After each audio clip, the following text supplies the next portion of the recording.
was teasing them earlier and saying, okay, have you had lunch? Yeah. We won't hit you if you're sleeping, but if you start snoring, Yeah. we'll nudge you a little bit. Yeah, then you gotta do something. That's right. That's right. I know Dave and I usually, when we go do presentations, we'll ask each other how it went, and we'll say, you know, so how'd it go? And it's like, well, nobody fell asleep, nobody threw food, and we were both teasing yesterday going, okay, you don't know that we're like presenting over lunch. People have food. Maybe that's not so wise. Yeah, that's true. Okay. Okay. Let me test this real quick. It works. All right. All right. Hello. Welcome. Thanks for coming and spending your time here with me this afternoon. I appreciate it. I was teasing with them earlier and said, you know, if you fall asleep, we'll leave you alone. But if you start to snore, I'll nudge you a little bit. Okay? So no snoring, no throwing food. Okay? But thank you for being here. Thank you so much. I am Kelli Parrott. Some people call me Dr. Parrott. Some people call me KPP. Some people call me Kelli. You can call me whatever you want as long as it's not mean. Thrilled to have you here today. I'm going to talk a little bit about generations. This is normally 3 hours, so I might be like going at the speed of light.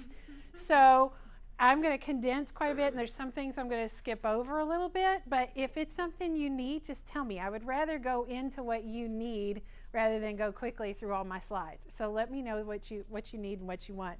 But I'm going to do some background on generations and then go into some of the research that I've done and a study that I've done and show you some of that data and so forth and go forward. I also want to let you know too that this session, all the sessions in this room are being recorded. So just so you know too that it's being recorded and you have that information as well. Any questions as we move ahead? All right, what I promise, this is not, like I said before, this is not a millennial or Gen Z bashing exercise. I got two hopes for this presentation. One, I hope that I will help you get to looking at your own lens, whatever generation that may be. And I think we got a pretty good representation of lots of generations in here. And then hopefully a little insight into other people's gen too, and understanding how those might interact, particularly when you start talking about work and the workspace. And that's where my research specifically has been. So with that, let's move forward. I'm going to talk about generational theory and where it all began, characteristics overall that we know. I try to stay away from the anecdotal characteristics and lean more into what actual research has been done. I'm going to talk about tips for working with and supervising millennials and Gen Z, and a little bit about millennials as supervisors, though not much work has been done. So anybody searching for a dissertation topic, how looking at millennials as supervisors is a good one. And then some perspective on generational research. I will tell you my biases. I'm incredibly positive. I love these two generations. It's why I do what I do. I know some people in media would tell you that we're going to hell in a handbasket. I couldn't disagree more. We're fine. In fact, we might be a little more scared of some of the older generations than some of the younger ones. But there's research and there's people who disagree. So as a good faculty member and researcher and scholar, I will introduce you to that as well. All right, one thing I want you to remember as we're talking about generations, as we talk about everything, and my students are having flashbacks right now, and I said this before Shrek because I'm older than he is, for those of you who are familiar with the Shrek movies. Students are like onions. They've got lots of layers. You can call those layers identities, you can call those layers whatever you want, but they're pieces of us that make up who we are. And what I like about the onion analogy is they mold and shape each other too. So this is people. There's not an exact science to it. Is there some credibility to it? Yes, the research has panned out that there are some generational characteristics. But how much they describe you or you identify with them is going to be up to you and your situation. And your other characteristics all kind of mold and meld into being who you are. So this is not a place, this is not information to take and say, okay, Gen Z, this is who they are, and I'm going to put them in this box. They don't fit in boxes, not at all. But if you look at this as, I'm going to understand my lens and understand others' lens and use it as a tool for your toolbox, then you start talking about something that can be powerful, particularly when you're supervising, when you're working with students and so forth. All right, where it all began.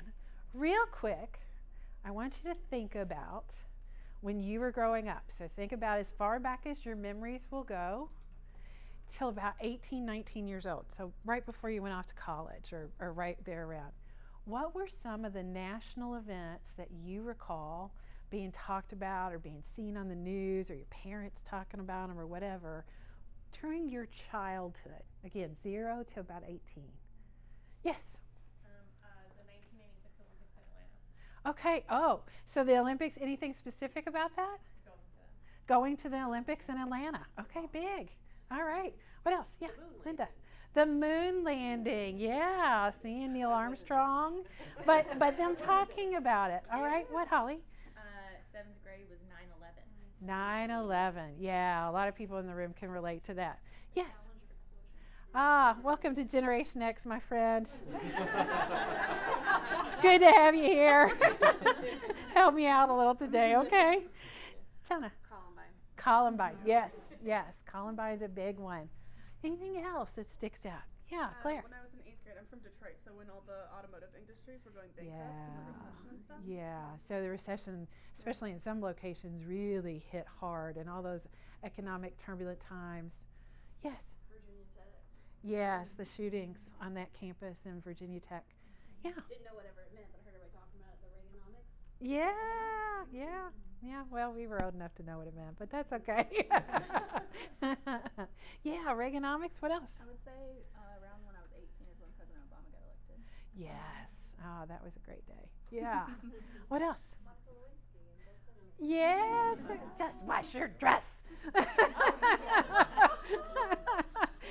Lena. Have you ever trained with DOMA? Oh, okay, yeah. So if you notice, it's variety around the room, but there's some big ones that, there was some that might be, okay, I remember the economic downturn, but probably living in Detroit, you experienced it in a whole different way, perhaps than some other people. And some of it is a little bit regional. Again, layers, depends. But then there's some where we all tend to say, yeah. And that's where you talk about this generational research. Why talk about it now? Why does it have any impact whatsoever? And what Howe and Strauss would say, who are the original founders of this, what they would say is, what's going on in your world shapes you at the time. And in fact, it has a really serious impact on you and your generation. Why? Because it impacts your parents and your home life and that sort of thing, and this overall attitude in looking at life and people and the world. And we'll talk about that a little bit more in detail.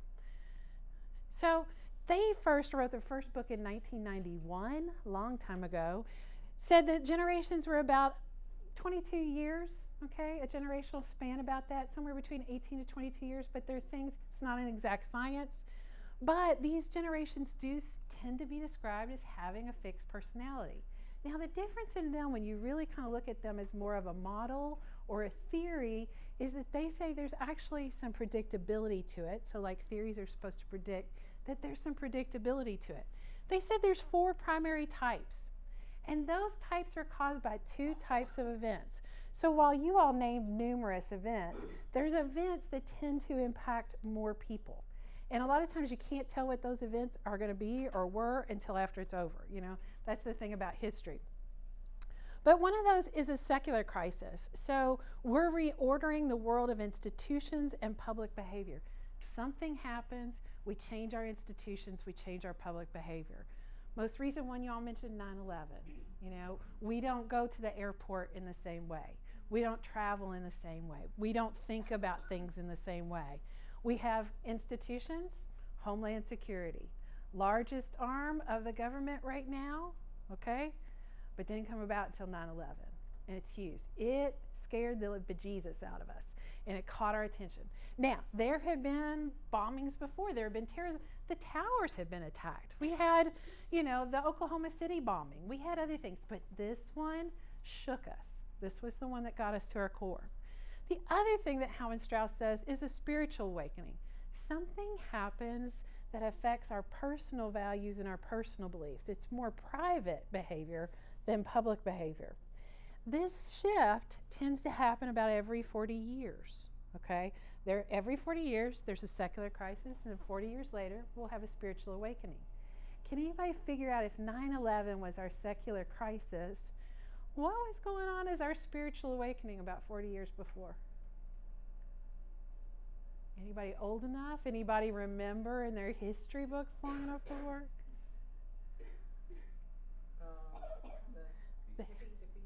The hippie dippies. The hippies, the 60s. It was a spiritual awakening period. Yeah. But it was the hippies, but it was also the civil rights movement. That first foray, that generation that came up and said, hey, older people, we don't like how this is happening. Y'all need to change it. And we'll protest, we'll riot, we'll do whatever until you do change it. It's going to change. That was what was going on in the 60s. Now, it was more about values. You know, it was about, okay, all men are created equal. Really? All of them? What if their skin's not white? What if that is a woman? What if that is someone who's not heterosexual? What is that, you know, and really expanding all of those notions. It was a change of values and private behavior. Hound Strauss said that those two things happening creates an impact on the generation as they're growing up. Now, what I want you to keep in mind is there are dominant generations and non-dominant generations, and they impact their behaviors on our campuses, okay? And they impact us. Dominant generations tend to have grown up during a time where things were relatively stable. Non-dominant generations tend to grow up during a time where things are unstable, okay? So those who grow up in stability say, let's change everything. And those who grow up during instability say, can we just calm down and have a little peace? So adaptive generations, overprotected and suffocated youth during a secular crisis. Think World War II, okay? They grow up during a time where things are unstable, and so you really protect the kids. If you expand this, as I have across internationally too, think about some of our war-torn places. Think about Syria. Think about Iraq. Think about those kids. They are being overprotected. Well, why? Because it's dangerous to walk to school. Okay, it's not, sometimes we hear overprotected and we think, ooh, that's got negative connotation. Not necessarily, depending on what's going on. But overprotected and suffocated youth during a secular crisis, non-dominant generation. Idealist, increasingly indulged youth after that secular crisis is over. So the crisis is over, we're happy to be alive. Think baby boomers. Woohoo, the war's over. Lots of focus on childhood. All the media and everything focuses on youth and childhood and ain't life grand, okay? They get indulged because we're just happy to be alive. It's not their fault, but they do get indulged. Dominant generation. Reactive generation grow up underprotected and criticize youth during a spiritual awakening. So the spiritual awakening starts, that movement's happening, things are unstable again, and we look at the kids and go, oh my gosh, we're going to hell in a handbasket. These kids are terrible. We're all being spiritually awakened, and oh geez, what are we going to do about them? Think Generation X. Okay, we'll talk about that more in a second. In civic, non-dominant generation. Civic, increasingly protected as children after the spiritual awakening is over. Okay, so we have these two events happening. Life is turbulent, okay, and those kids are non-dominant. They're not given all of the attention. They aren't all of the focus. And so when they grow up, guess what? They don't expect all of the attention and all of the focus. They grew up during a life of turbulence. They're just working for peace and stability. Bless you. But those kids who grew up dominant and in dominant generations, they had that stability. They got that firm foundation. They look around and go, this place is screwed up. We need to fix it, no matter what it takes. And they do. They create the turbulence. How does that play out if you look over the past several generations? And these are the original dates. Don't get too married to dates. I found it's really hard with generations to say, okay, 1982, that's the date. Just doesn't work that cleanly. It's people. Lost generation, reactive, non-dominant, born approximately 1883 to 1900. Think Ernest Hemingway, brilliant man, troubled, dies, alcoholic, so forth. GI generation, 1901, 1924. This was that group who went off and fought World War II. Been called the greatest generation. Civic, Dominant generation, 7 U.S. presidents born during this generation.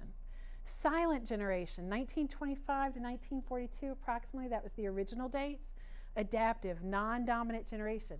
These were the kids who were already born growing up during World War II, who went through the Great Depression in the United States. And children are seen and not heard. They're also the ones, too, who have aged, and despite losing pensions and everything else, they're able to make it. Why? Because they wash paper plates. I mean, I got one. I'm living with one right now, and I've got to go, Mom, put it in recycling. We don't have to wash the paper plate. But she's so used to and so frugal and used to making do that that's what she does. Silent generation. Howe and Strauss didn't name them silent. They named themselves that. Said that they weren't the GI generation that everybody was so excited about and cheered for going off to war, but they also weren't the boomers that everybody was excited about when they came back. They were just kind of caught between these events and felt silent. Boomers, 1943 to 1960-ish, okay? They're those kids who were born right at the tail end, you know, infants, or after World War II was over. And particularly in the United States, these numbers are a little closer. If you go look in Europe and other places that were affected by World War II, it's a place worldwide where we kind of come together in generations. Those numbers start later because it took longer for stability to start to happen there. But in the United States, it's pretty close to 43, 44, 45, 46. Dominant generation, idealist, born after the secular crisis is over. 3 U.S. presidents born from the boomer generation. Oh, silent generation, 0. Not 1 U.S. president born from the silence. 13th generation, 13th, Howe and Strauss said was 13th since the independence in 1776. Generation X, we were also called Generation X because we were Generation Unknown, all right? We were born during the spiritual awakening, about the 60s, and grew up through the 70s. Non-dominant generation, lots of criticism. If you look at all the dummy books, you know, Plumbing for Dummies, DOS for Dummies, all this stuff, that was for us, okay? Seriously. We were the first generation to go to college, and when we came home, there was no jobs because Reaganomics was going on. I'm so glad you said that. Reaganomics, there were no jobs. And our parents looked at us and they went, "You've got to be kidding. We paid for you to go to college and you can't get a daggum job? You all are the biggest bunch of losers." There is so much criticism about Generation X. It is unbelievable. Fitting right into what Howe and Strauss. Now, we've turned out just fine. We'll talk about that in a little bit, but we are a non-dominant generation. Dominant generations form together. They coalesce. They build groups and coalitions. AARP. We're eligible. We don't join because we're not joiners by and large. Okay? It's a big difference. Millennials, born approximately 1982 to 2003. Again, these were their original dates. I think there's some argument there about when these start and stop, but I wanted to show you the original ones. Civic generation, dominant generation born after the spiritual awakening has happened. A lot of the movement, folks, when you look at this of what dominant generations do, the upheaval and unrest, it's predictable. It's predictable. Of course they're demanding more. Of course they're looking at our racial relations and the tensions and going, we got to fix this. This is broken, okay? That's what they do.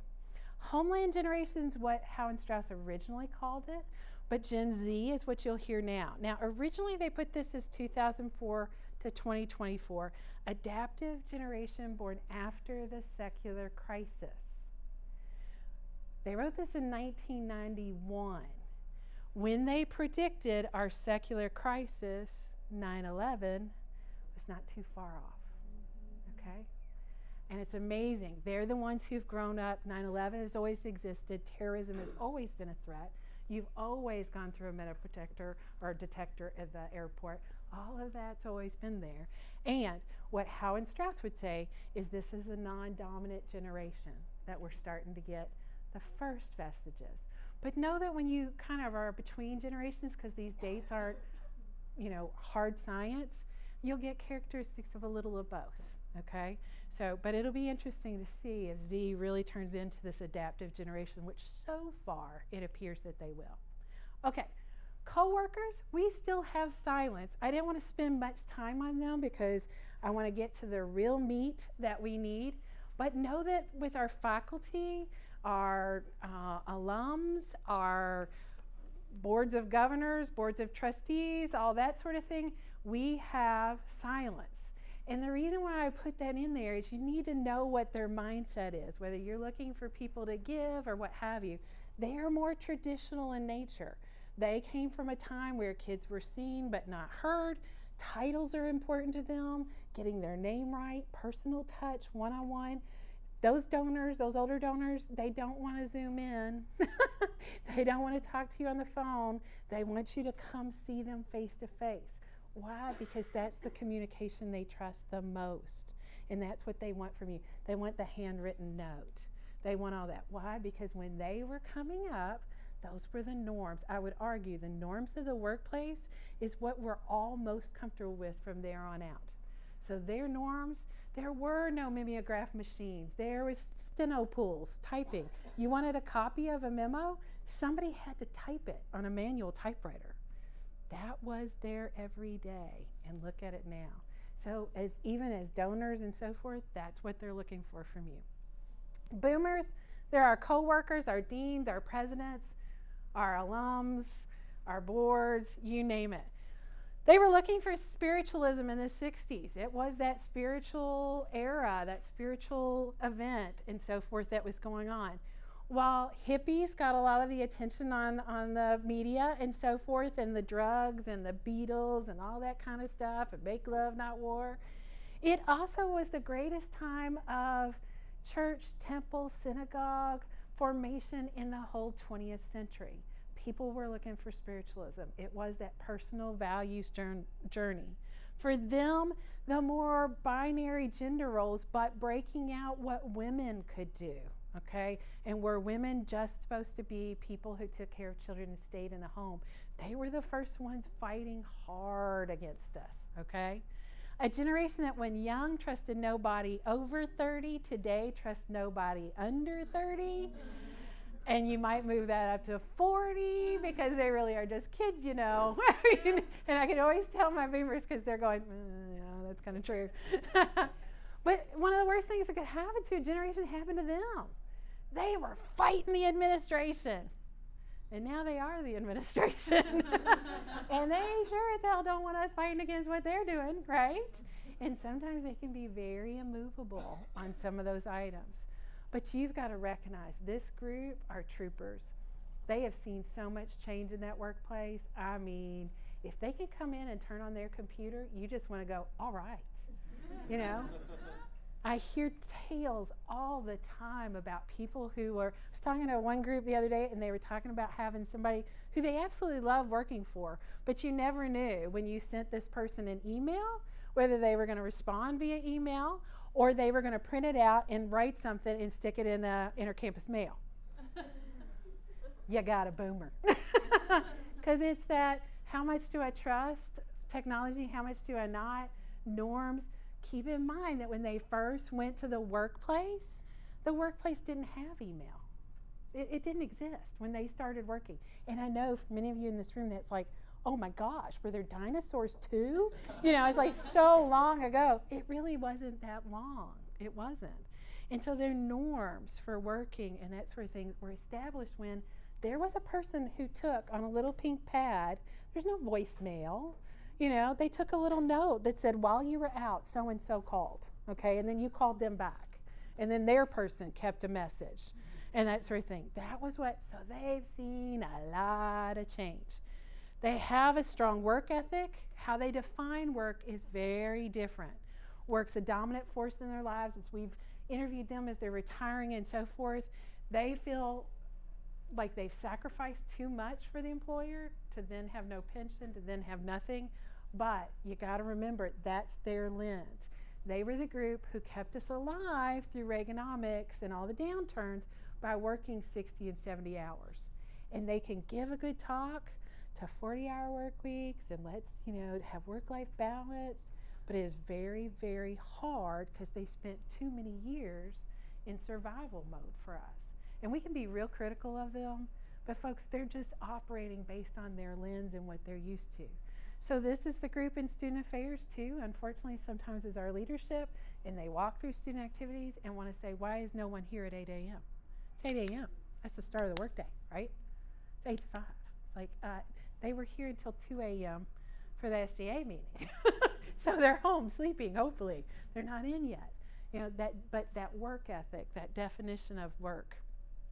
Whoops. They're a dominant generation. They expect attention from you. They've gotten attention all their lives, and they expect it now. Your donors, whatever. I have one of these. I love this person to death. But some days I'm like, okay, I can't stop everything I'm doing to deal with your question, which come every single week, okay? Awards, plaques, public recognition means a lot to them. They love their award. If you don't know whether you work for a boomer, go in their office. If you see plaques and stuff around, you're probably working for a boomer. They like them. They mean a lot to them.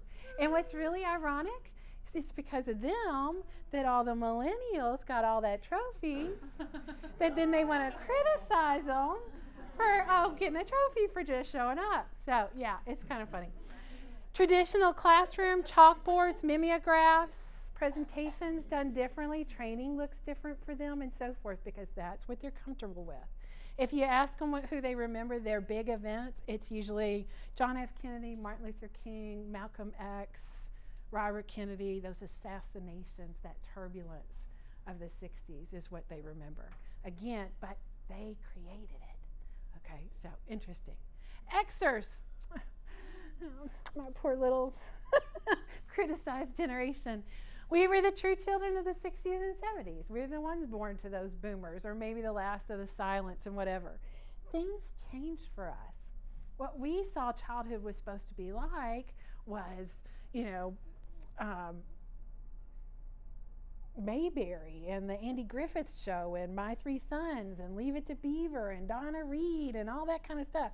You know, idealized, every problem solved in 30 minutes. Mom vacuums the floor in pearls and here's a cookie. You feel better, all right? And stuff. And then what we got was Married with Children, you know, and it was like, okay, you know. And these new issues, you know, you drank and drove when you were in the boomers in the 50s, and it was, oh, bad kids, we'll take them to their parents. But we had Mothers Against Drunk Drivers. And, oh, no, you're going to get charged. And if you hurt somebody, you'll get charged with a crime. Oh, and sex, woo, boomers got the pill. They were making love and not war. We got this disease where, okay, you know, hey, if you get it, people are going to question your sexuality. They're going to make all kinds of assumptions. You're going to die a horrible death. Until Princess Diana, no one will touch you. With this disease, you'll lose your job, your home, everything. Even the medical providers weren't touching people with AIDS. It was horrible, you know. And then that Reaganomics me economy. They found a world of more punishing consequences to their choices than others did before. Knew that where boomer children had been worth the sacrifice for staying in a happy marriage, they were not. This was the generation for whom their parents divorced, and the divorce rate went up above 50% for the first time. And that's not to say you can't be a self-actualized human being if your parents divorced. It's all okay. But they didn't know how to handle it then. Not even, how do you do visitation? How do you do shared cut? I mean, nobody knew. And there were still huge stigmas on being a child of divorced parents or living with a divorced mom at that time. Was really not an easy thing.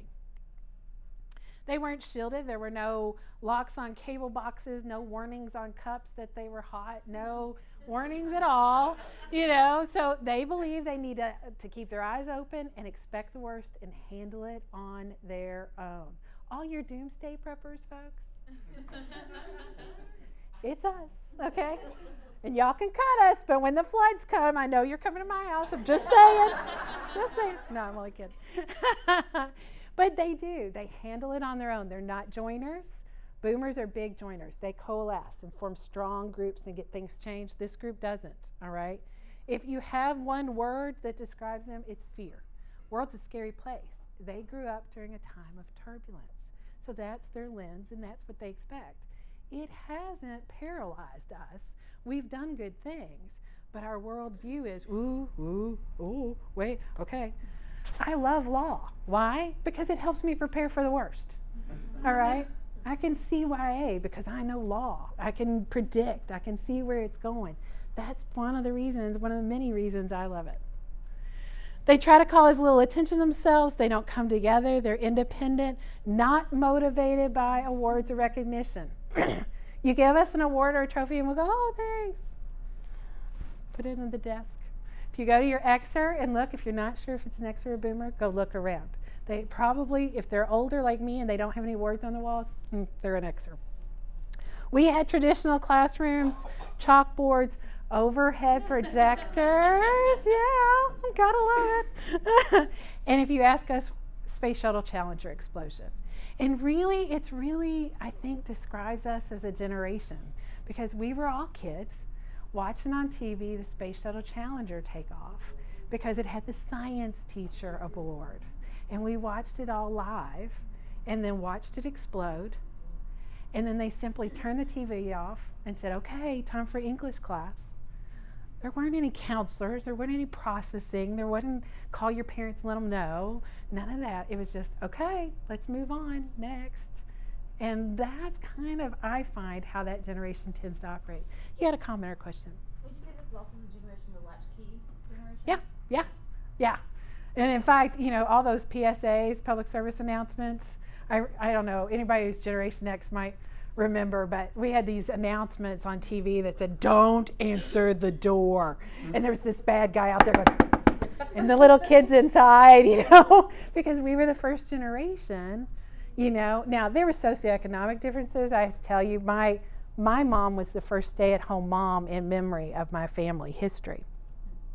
We weren't of a socioeconomic level before that so that moms could stay home. But by and large, for most others, it was a first to have moms really en masse going to the workplace. And so they were called latchkey kids because we, on a piece of yarn, we had our house key and you were by yourself for a period of time. And yeah, oh, strangers at the door, be afraid. Which I don't want to take anything away. That is still scary. I've got a 12 and a 14-year-old and I still get scared.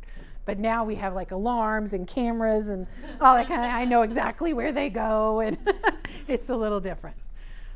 Okay, millennials, next great generation. So Howe and Strauss wrote their book in 1991 and everybody said, oh yeah, yeah, right. And one of the things they were most critical about was that they said that millennials were going to be the next great generation. So if we go back and you look, whoops, here, there are these types and they repeat. Civic, the greatest generation. Civic, millennials.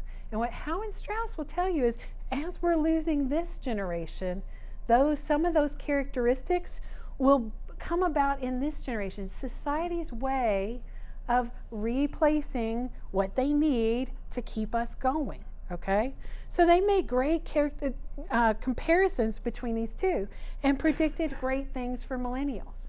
And as we do, oh, that can't be possible. We're going to hell in a handbasket. These kids are going to be terrible, you know, and all the next generation downplaying that we do. But what they started to find was, as they got to middle school and high school, the predictions were right. While there was violence in school, we did have Columbine and all that kind of stuff, the rates, statistically speaking and looking at it overall in the nation, greatly reduced. Drug use, teenage pregnancy, suicides, all the numbers came down, and not by a small amount. And so about 2000, people said, hey, Howe and Strauss, do some more studies. So they studied about 300,000 of these millennials and figured out what they found at the time were those characteristics. I'm going to go through these pretty quick because I think most of y'all are pretty familiar, but they tend to be team-oriented, tend to be more oriented toward teams rather than individuals as a group. They're civic, they see a social duty. This was the generation, bless you, for whom really pushed that surge of volunteer services on campus. Xers didn't have volunteer services. It wasn't that we didn't ever volunteer, but there wasn't the same push for it. This generation said, hey, this is part of who we are, part of what we expect, and they pushed. And they're the reason why we have those offices today. They believe they can make a difference. Life outside of work is very important to them. And when you ask them about their event, it's 9/11. Okay. Now, most of them were, kind of set and were growing up through 9/11, so it didn't have the same impact on them, but it still had an impact. Generation Z, born approximately 2001, depending on the research you look to, could be as early as 1995, but I'll be honest with you, I really think it's more 2001. I think the millennials that were born 1995 and a little after got tired of all the downplaying and discrimination against millennials and said, no, we're not millennials, but I don't know, we'll see. According to Howe and Strauss, they're a non-dominant generation. They've never known a world without 9/11 or terrorism on this soil. Technology plus. So the millennials were the first who had always had technology, but this group has had technology plus. And by plus, I mean in all aspects of their lives. And so it's totally redefined friendships and relationships, how you purchase items, how you go to the grocery. I mean, they're the ones that there's been the surge. There's little research about this group. Lots of opinions, lots of people doing, Z bashing and all that kind of stuff, as we always do, but not a lot of research about them. What we do know from some of the research that's out there, education, employment, and racial equality or equity, greatest concerns. Those are the top ones for them. I love this. There aren't any icons to click. It's a chalkboard. It's like, what? How do I use it?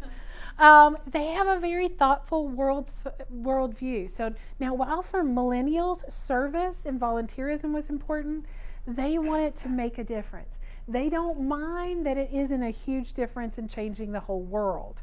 But wherever it is, they want to know that it actually has impact and makes a difference. They are very we-centric. So they're holding on a little bit of that group mentality and team mentality of the millennials, but it's unique to them. It's very different. They expect to be entrepreneurial, all right? They aren't expecting, there's no mindset for them that they'll be that job and they'll go into a career field and that's where they'll stay. None. They really are looking for how's the ways to tweak things, and I could put this together with this, and this whole form your own career and have it be different. They're very mobile tech oriented, so apps are incredibly important. Anything with a video, and this becomes important on our teaching and our training folks. They have grown up being used to, there's a YouTube video for that. There's a YouTube video for anything they want to learn to do, help with their homework, whatever, they find a video. And so then when we're doing training and we're doing this where I'm just talking to you all, that doesn't work so well, okay? They're wanting an app, they're wanting a video, whatever.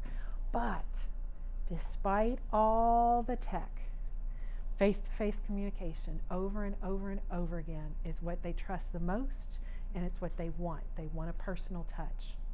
So we got to keep that in mind. When it matters, it needs to be personal. All right, let's talk about work characteristics and generational views of work. Now, hasn't included Z yet because we don't have a lot of them in the workplace yet, but we do look at work differently. Boomers live to work, okay? Their identity, and you can see it when you meet one of them and you shake their hands and you say, hi, my name's Kelly, how are you? What do you do? And you ask them what they do, and they'll say their job. That's what they do. You ask millennials and Zs what they do, and they'll say, well, I like, and they'll talk about things they like to do. It's a subtle difference, but it's where that is in their identity and how much of their identity is wrapped up in work. For boomers, identity is very much tied to work.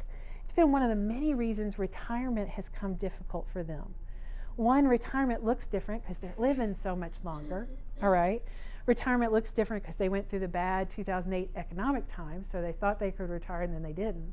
But this is also, I would venture to say, part of it too. Who am I if I'm not this job person, okay? Worth is in work ethic. They'll talk about work ethic a lot. I'll bring up more data, the study that I did recently, looking at this worth is in work ethic. So they expect you to work until the job's done. That was their lens. They expect it for you too. And when we go, whoa, wait a minute, I've got my life, I've got this, they will push back against that and say, but we have things that have to be done. And they will judge you negatively for that. You just got to know it. Is it fair? No, it's not. Is it their experience? Yes. So just know that it exists. They created the 50-hour work week. All right, but they did it out of necessity, folks. They did it during tough economic times where jobs were being cut like crazy, and offices that had 4 and 5 people was 1 person, and they needed to support their families, and they did it to survive. Gen X, non-dominant generation, we were the first to say, we work to live. We're not living to work. But we didn't come together. We didn't demand anything. So the greatest thing we did, FMLA, Family Medical Leave Act. If you get pregnant or whatever, or your family has a child, then you won't lose your job. We won't pay you, but you won't lose your job, yay! So we didn't get much done because we don't coalesce. Work-life balance was critical to us. It's important to us, but we don't know how to we really thought we were going to get in, we'll just pay our dues, and then we'll be able to change it, right? But we never figured out how to change things. Millennials definitely work to live. This is the part where they've been changing things. Promotion is not worth sacrificing my life outside of work. And don't ask me what my life outside of work is. It doesn't have to be that I have a partner and kids. My life is my life, and you, workplace, don't get to judge that. I'm not going to be the quote-unquote single person who's carrying all the load because everybody else has families. That's not fair, right? And that's my life. If my life is going taking pictures of flowers, that's my life, okay? And I love it, and stop with your judging selves, all right? So life, it's not worth sacrificing. So they are the ones who've been pushing, and I have to say, thank God for them, who've been pushing to say, what's reasonable? We need balance. How do we keep people from, burning out? And what's that look like? And can't we do this and do it differently? It's been great. Vacation time, very, very big to them. And the thing of it is, just to give you more perspective, because I think we get very US-centric, this isn't new. Study that was done in 2003, it's a little old, but so way before the millennials made their impact. Study of workers in Australia, New Zealand, the US, Malaysia, South Africa, and the UK. So pretty international. Lifestyle was the most important work anchor. Work anchor being what will keep me in my job and not make me leave this field, or at least leave employment at your location. What is the most important work anchor across the generation, except for the very youngest millennials at the time, the oldest boomers? Lifestyle, that flexibility, the reasonable work hours, the ability to have flex hours, the ability to have life outside of work. Lifestyle was the most important work anchor for Australians, New Zealanders, US and Asian workers.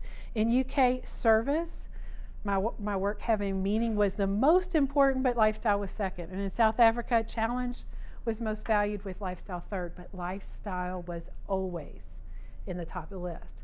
So millennials in the US aren't really any different than their counterparts across the world. But we dealt with our economy, and we got this notion that work harder, work harder, work harder, and we bought into it. Work ethic, this is, millennials appear to have no work ethic. They want work less and have more leisure. It's one of the areas with empirical evidence about generational differences. But the reality is in the US that we work more hours today than 20 years ago. And again, it was part of the boomers getting us through the 80s and the 90s. More than any other industrialized country in all but 2 developmental countries. We want work flexibility. We want work. We're willing to work. We love our careers, but we want it in its proper place. Did a study 2 years ago looking at graduates from a program in student affairs, so young professionals, looking over a nearly 15-year span. And so a lot of them were identified as Xers or millennials. And looking at these same characteristics, when they were asked to identify, I believe work ethic is a critical work characteristic. Generation X, every 83% said, yes, that closely describes me. Millennials, 58%, not a huge difference, but still sizable. And then moving on down, you got 40% saying, yeah, it kind of describes me, but No one should have to work more than 40 hours a week. Does not describe at all, does not describe somewhat. So you down here, you got 73% of Generation X saying, it either somewhat or doesn't describe me, to say that no one should have to work 40 hours a week. But look at this. Closely describes, they bulk up here, okay? And again, it'd be interesting to add the younger millennials now. Generational communication, again, I would argue, what was it like when you first came in? For boomers, face-to-face communication, a personal touch, people who understand hierarchy, chain of command. What are the levels? So you don't go to your boss, says boss, to tell them things, even at a social. Okay, those kind of things. Very big to boomers. Generation X tends to be blunt and direct. All right, we love email. I know millennials and Zs think we're ancient, but we do tend to love email because we remember when it came out. Okay, I remember. I do. When it first came out and go into somebody's office and go, I sent you an email. Did you get it? Did you get it? No? Okay, I'll send it again. Just wait. And then go in and type it on my little green skill. Did you get it? I mean, now I could have told her. Okay, and this time we saw each other. But email was supposed to be so new and it was supposed to save us time. Plus for us, okay, we're Xers, fear. I love that it creates a paper trail. I love that it's documentation. Plus part of me, my little independent self, as outgoing as I am, could say, ooh, here, Natalie, I sent Natalie the email. I don't know what she's doing now. Tag, you're it. You know, now I grouse because I'm swimming in emails, you know. But I still love it, and we still do. Now, most millennials go, why, you know, while you're at it, why don't you just get a rock and start chiseling it? Because it's about that ancient. You know, they're more electronic in multiple forms, definitely. You know, there's always a new, you know, platform for their communications, but texting, if you're having trouble getting a response, my fellow Xers, text your people. They can't help themselves. Anywhere they are, they could be asleep and they'll respond. You know, I'll never forget the first time I figured out that my students could have like their phone in their purse and be texting somebody looking at you the whole time. It's like, they can text anywhere. But in person if it's important, or if it's criticism, constructive feedback, it needs to be in person, especially for your youngest millennials. Now you can grow and train them through that, and we'll talk about that in a second. Gen Z, phones are not for phone calls. The reason we call it a phone, they probably really are not quite sure. It should be the texting device, my platform place, my place where I can Google, whatever it is. But it's not a phone. That's not the main reason they use it. They're also not conflict averse. Millennials were pretty conflict averse. One of the things we found out about Zs is they're not. They're more willing to, now that doesn't mean they do it well. We still have to teach them that, but they're not as conflict averse. Need for feedback. Xers are highly independent workers. In fact, if you ask them, and I did, and I'll show you that data in a minute, no news is good news. If my boss doesn't tell me I'm doing something wrong, okay, we're good, right? Worst thing to happen to millennials, unfortunately, bless their hearts, were Xer bosses, because we were like, no news is good news, laissez-faire, right? You're going to love that atmosphere. And the millennials going, I hate this. I don't know if I'm doing the right thing or not. I don't know what's going on. I don't know what I'm supposed to do. They're not supervising me. They're not mentoring me. They're not doing anything. And so it's a disconnect. Boomers love praise. Xers aren't as big on praise. Millennials and Z both seek constant feedback and thrive in teams. Thing to keep in mind, all new employees need a lot of feedback. It's not just them. Anytime you're new to something, you need to hear how you're doing. Recognize most haven't received critical feedback and they often over-respond. Trust is key, feedback is important, teams are good. Recognize that most millennials have not received a lot of constructive feedback, so they tend to freak out. You know, I usually have found most millennials have imposter syndrome in the worst way. And they just get freaked out, and you got to know that. And so you kind of have to build them up and criticize at the same time, and let them know that constructive feedback is a good thing. Doesn't mean they're going to lose their job. In fact, you think highly of them. And in fact, my message usually is, I think enough of you to critique your work, because I know you're good, and I know you can do this. So I'm going to give you the feedback so you get even better. But they need that. But they need to trust you, and that's tough. I believe no news is good news in regard to feedback from an employer. Generation X closely describes, and somewhat describes is again about 50% of them. Millennials, on the other hand, 42%. Doesn't describe me at all. Okay? No. No, doesn't describe me at all. They want and need feedback. And really, what's the big deal? Let's give it to them. Do not wait till the annual report. Feedback needs to be constant. There should be, in your weekly one-on-ones, they should be getting feedback. Here's what I see you do well. Here's what I'd like you to challenge yourself on. Here's where we need to be headed, okay? Constant. Should be no surprises. I need consistent feedback in order to do my job well. Again, does not describe me at all as an Xer. Closely describes, somewhat describes, right in here, 42%. But I would argue too, what's consistent feedback? If we had defined our terms and stuff. So, tips for working with them. I love this. It's a gift from my granddad.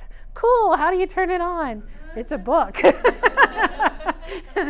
I love those. I love cartoons and stuff. So, how do you work across? One, I think one of the things that I have found that we have to do with our youngest generations are teach them how to think critically. Because of our electronics and so forth, they are taught so differently. Because of the No Child Left Behind and a lot of things, they're getting a lot of multiple choice tests, they're getting a lot of computerized stuff, and we're not necessarily teaching them how to truly think critically. They have access to information but don't necessarily know what to do with it. We need to require them to apply it, focus on why.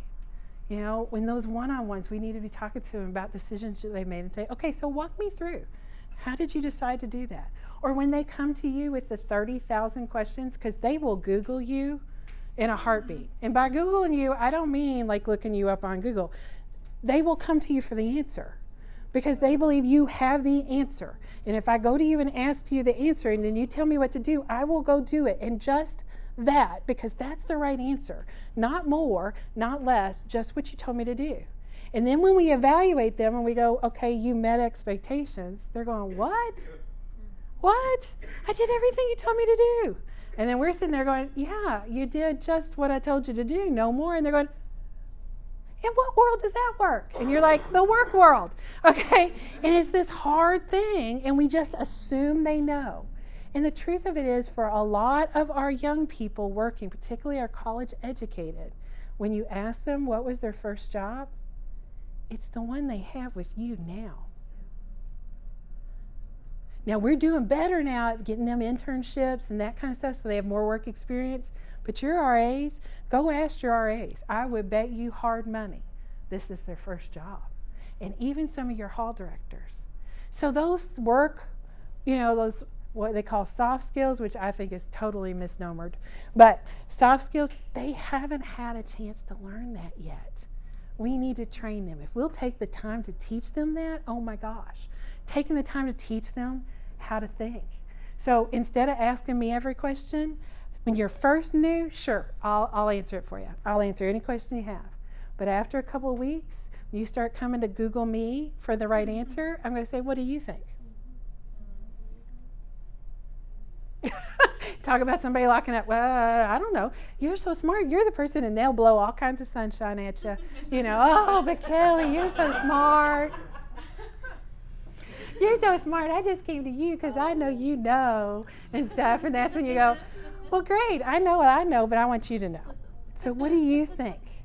And if they won't come up with something, even sending them away and saying, well, come back when you have an answer, and then we'll talk. And then talking them through. Teach them how you think. Case studies where you teach them how you think through problems. That sound familiar to some of my former students? Teaching them how to think through critically problems becomes very important. Why? Because they haven't had to do that yet. They've accessed information, not necessarily had to truly apply it. So help them, wean them from asking you a question. And I'm telling you, if you stick with it, they'll come and ask you and they'll be like, oh, Holly, what do I do? And Holly says, hey, what do you think you should do? And eventually, if Holly sticks to her guns and doesn't give answers, then they'll go, okay, Holly, I have this, I know. What do I think I should do? Here's what I think I should do. And Holly eventually looks at me and goes, why are we having this conversation? You know what to do. Go for it. Now, the key to this, though, my friends, is once they make a mistake, we cannot blow up. If you want to teach them to never think again, the first time they try or several times they try to think on their own and they make a mistake, yell at them or be, and all the things that we do to show that they were so stupid in doing this thing. Okay? When they make a mistake, you do what grown-ups do. And you say, whoa, that was ugly. How are you going to fix it? Because that's what grown-ups people do. They correct their mistakes. They make up for it. They fix it. They take ownership. And then they learn, okay? They learn. There's a great joke that's out there about a person, a CEO or one of the top executives at a company, multi-billion-dollar company, made a big mistake. It cost the company millions of dollars. And everybody else on the executive team knew that this person was going to lose their job. But then the next executive meeting, that person was there. Everybody's like looking around going, oh, really? Oh. And then at one point the person walked out and somebody was brave enough to ask the boss and said, Sam's still here. We thought for sure you'd fire him. And he looks at him and he goes, fire him? I just paid millions of dollars to train him. I'm not going to fire him. He will never do that again, ever. Why send him away? Now he knows, right? And it's true. We make mistakes. Don't get me wrong. Some mistakes are fireable, and we can't do anything about that. But others, it's like, so how do you teach them to learn from their mistakes? We all do that. Recognize that they've been taught that effort equals success instead of effort plus quality equals success. Now that our millennials are getting older, I don't find this as much, but before it was very much this, but I tried really hard. And I would hear this with papers, like you get a B or a C, and they're like, but KPP, you don't understand. I went to the library. While that warms my heart, this is still a B paper, and stuff. But it was this mentality, and part of that's what we cut on them for the trophies and all that kind of stuff. But it really was this thought, if I put forth effort, if I show up, yes, it is half the battle, but it's only half. In the workplace, we judge the quality of people's work, and that's what we've not taught millennials, and even, I would say, still these Zs coming through. That I'm going to both evaluate your effort, but I got to evaluate your work product. And that's what I'm evaluating, okay? And that one's tough. That one's really tough. We need to train and be direct about that. Put it in writing. They're rules-oriented. Provide continuous feedback. We talked about that. Be as positive at first as possible. Recognize that it's going to come hard for them. And I will often tell them, here's your first eval. I know 5 is greatly exceeds expectations. 4 exceeds expectations. 3 is meets expectations. 2 is doesn't meet expectation. And 1 is greatly doesn't meet expectations. And they're looking at it going, 5's an A, 4's a B, 3's a C, right? And then they get the eval from you, and hopefully from orientation, many times you've gone, nope, that's not how I fill it out. I go by what it says. 5 is greatly exceeds expectations. If you have gone and done just what I asked you, that's it, just what I asked you. That's not greatly exceeds expectations. That's meets expectations. But then we have this disconnect when they show up at the evaluation and they go, oh my gosh, Sarah hates me. She gave me 3s. Sarah was walking into it going, hey, you did really good. The employee's going, I got to get my resume ready. I'm going to lose my job. And it's true. Be prepared with your young employees that that's what's going to happen. Tell them so many times ahead. Give them feedback all the time. And then when it happens, watch. And then you'll see it. You'll see it on their faces if it's not, and they're disappointed. And you just go, I know that you're probably still looking at this as though 3 is a C. It is not. 3 is you're doing what I would expect you to do as a new employee. You're meeting expectation. But as you get better, I've got a place to go. And then I can honestly evaluate. So when you are greatly exceeding, I can give you that 5. But you're not greatly exceeding, and I don't expect you to right now. I expect you to meet my expectations, and you do. Now, first, and then I tell them, Now go home, cry in your beverage of choice, and come back tomorrow, and let's get to work, right? Because they're going to go, oh my gosh, can you believe that Sarah? She's so mean. I think I'm going to need a new job. And then they come back, and then after that, Sarah's going, again, I just want to tell you what a wonderful job you're doing, and I've got this new experience I want you to have. And then her actions just keep showing that I do think you're doing a good job, but I think you're new, and I think you're supposed to just meet expectations, and that's okay. But it takes a while to build that trust, and they need to trust you. Experiential learning is preferred. What I'm doing right now is terrible.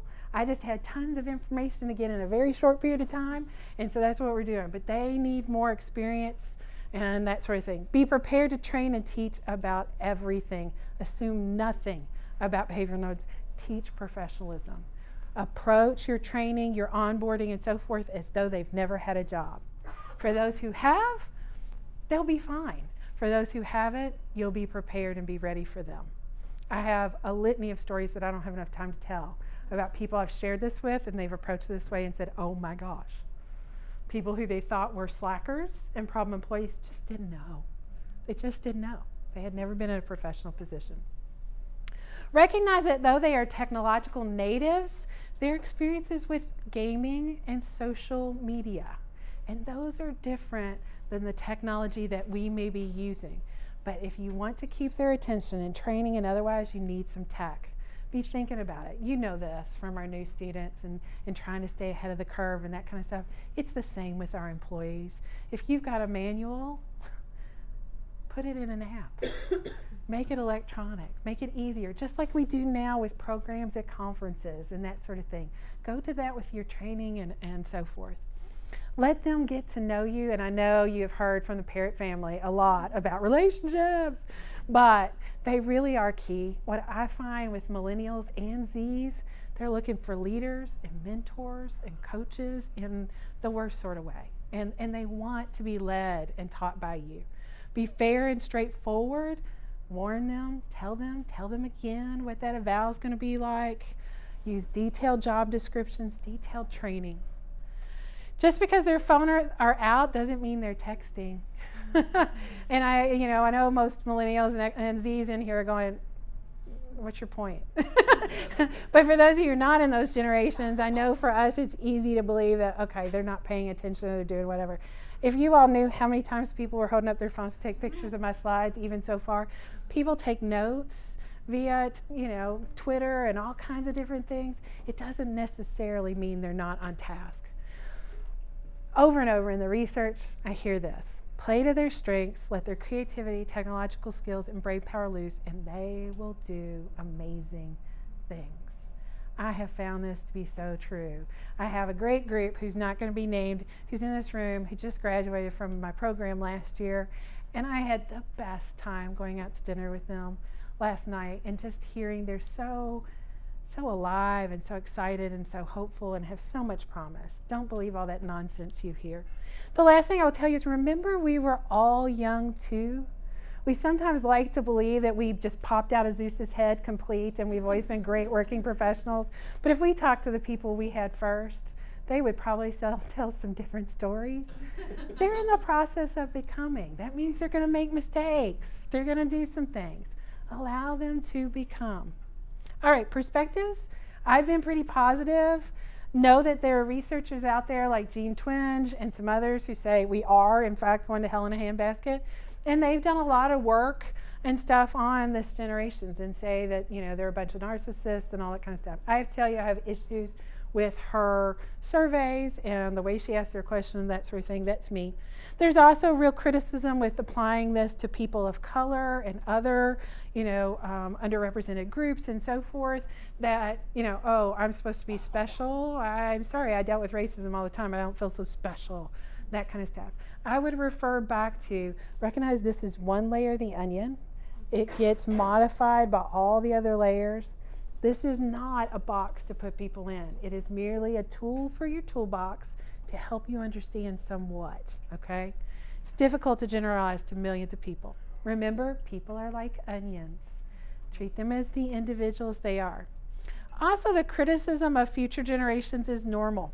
Children nowadays are tyrants. They contradict their parents, chatter before company, gobble their food, and tyrannize their teachers. Socrates. We've been going to hell in a handbasket for a very long time. My other one that I really love because of my conduct background, premature ideas of independence, too little repressed by parents, beget a spirit of insubordination, which is the great obstacle to education with us and a principal cause of its decay since the Revolution. I look at it with great dismay in our institution as a breaker ahead, which I am far from confident we shall be able to weather. Thomas Jefferson. So we've been criticizing other generations for a long time. Lots and lots of resources. If you ever want them, just let me know. Thank you for being so wonderful. I do have one challenge. Thank you. You know, after you walk out of your presentation, then you think of the idea that you should have had. And Dave and I were walking out of the keynote the other day, and we liked our challenge of telling and sharing your stories. But the one thing that we should have done that we didn't do was, and I challenge you before today's out to please do it, and that is take out your phone, text that person or persons who helped shape you, who made a difference, who had that impact, like some of those stories we talked about, and let them know. You know, they're like all of us. They're out there just trying to do good work every day, having no idea what their impact perhaps is on other people. So I challenge you, sometime before the end of the day, text them, let them know, all right? Thank you all. Nobody threw food, and I didn't hear any snoring. So it was great. Thank you so much. All right. Thank you. All right. Oh.